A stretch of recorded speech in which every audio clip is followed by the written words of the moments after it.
मुख्यमंत्री एवं भारतीय जनता पार्टी के वरिष्ठ और प्रतिष्ठित नेता विजय रूपाणी जी का विमान दुर्घटना में निधन एक अपूरणीय क्षति है, जो न केवल उनके समर्थकों के लिए बल्कि समस्त राज्य और देश के राजनीतिक परिदृश्य के लिए भी अत्यंत दुखद घटना है।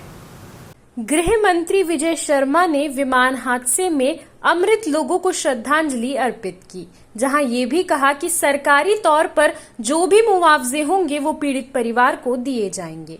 आगे उन्होंने कहा कि गृह मंत्री पहुंच चुके हैं और प्रधानमंत्री पहुंचने वाले हैं। वहीं उन्होंने बरसात के मौसम में चलाए जाने वाले जवानों के ऑपरेशन को लेकर कहा कि हमारे जवानों को सैल्यूट है, वे लगातार अभियान की सफलता दिला रहे हैं, हर मौसम में डटे हुए हैं और नक्सलियों के हाथ में जल्द होंगे। जहां 72% नक्सली छत्तीसगढ़ में हैं, वहीं बचे हुए 28% पड़ोसी राज्य में नक्सली हैं। जहां छत्तीसगढ़ का अभियान बड़ा है और लगातार हमें सफलता भी मिल रही है। वहीं अन्य विषयों को भी संज्ञान में लेते हुए उसकी जानकारी उप मुख्यमंत्री ने साझा की। गुजरात में हुए एयर इंडिया के विमान के बड़े हादसे में 250 से अधिक 260 या 262 लोगों की स्वर्गवास होने की सूचना है। बड़ा दुखद भी है, बड़ा कष्टकारी भी है, सीखने वाला भी है कि क्या हुआ है, कैसे हुआ, यह भी समझने वाला है। माननीय केंद्रीय गृह मंत्री जी कल गए थे, आज मैं टीवी देख रहा था तो माननीय प्रधानमंत्री जी भी वहाँ पहुँचे हैं। चिंता, गंभीरता सब तो है, व्यवस्थाएं सब खड़ी हो रही हैं, परंतु ये ऐसी हानि है जो इर्रिवर्सिबल है, वापस कुछ नहीं हो सकता है। ईश्वर परिवार को संबल प्रदान करें। सरकारी तौर पर तो जो आवश्यक सहायता होगी, मैं सोचता हूँ कि कहीं कोई बात ही नहीं है, वो तो ठीक होकर ही रहेगा।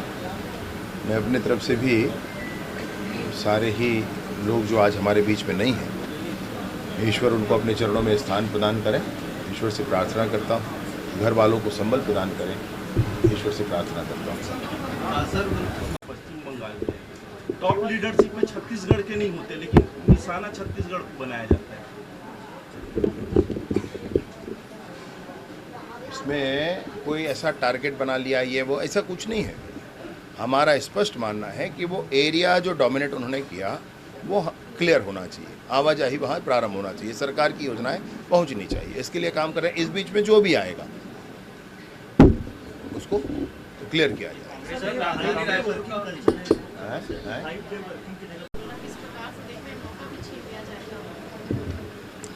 ये देखना है कि और क्या क्या चीज़ छीन लिया जाएगा। ये अवसर तो ठीक है, राहुल गांधी जी और क्या क्या चीज़ छीन लेंगे, इनका ये समझना पड़ेगा।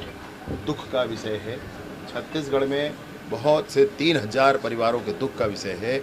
इनको मालूम था कि बीएड वालों को अगर इस दिनांक से पहले नियुक्ति दे दी जाएगी तो इनकी नौकरी खतरे में नहीं पड़ेगी। आज उस सिर्फ राहुल गांधी आ रहे हैं करके, सिर्फ राहुल गांधी आ रहे हैं करके उनको बाद में नियुक्ति दी गई और सब के सब 3000 लगभग लोगों के नौकरी परेशानी में पड़ी। आज माननीय विष्णुदेव साय जी ने उनको सहेजा है, उनको ठीक किया है, परंतु अभी वो कमतर पद पर काम करने के लिए तैयार हुए। कहाँ बड़े बड़े पदों को छोड़कर आकर के वहाँ काम कर रहे थे, वो कमतर पद पर उनको काम कर, सिर्फ राहुल गांधी जी का।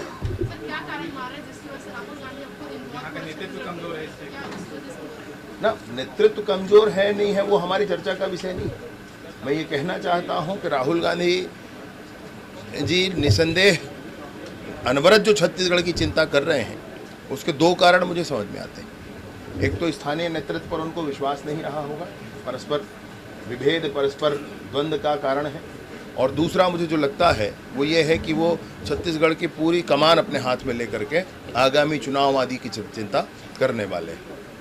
तो ठीक है भाई, छत्तीसगढ़ के ये 3000 लोग तो परिवार तो सबसे पहले खड़े होकर पूछेंगे कि आपके ही आने के कारण उनको समय पूर्वक नियुक्ति नहीं दी गई, लेट करके नियुक्ति दी गई, और आपके ही कारण ये इतने दिनों की परेशानी के बाद आप कमतर पद पर काम कर रहे हैं, इसका जवाब सबसे पहले उनको देना होगा। सर, ये कांग्रेस विधायक हैं बालेश्वर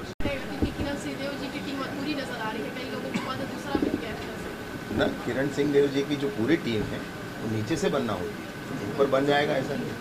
तो नीचे से बनना है। हमारे मंडल अध्यक्ष तक भी बन गए हैं, मंडलों की टीम बन रही, जिलों की टीम बनेगी तब प्रदेश की टीम बनेगी। मैंने सही टाइम पर बनना है।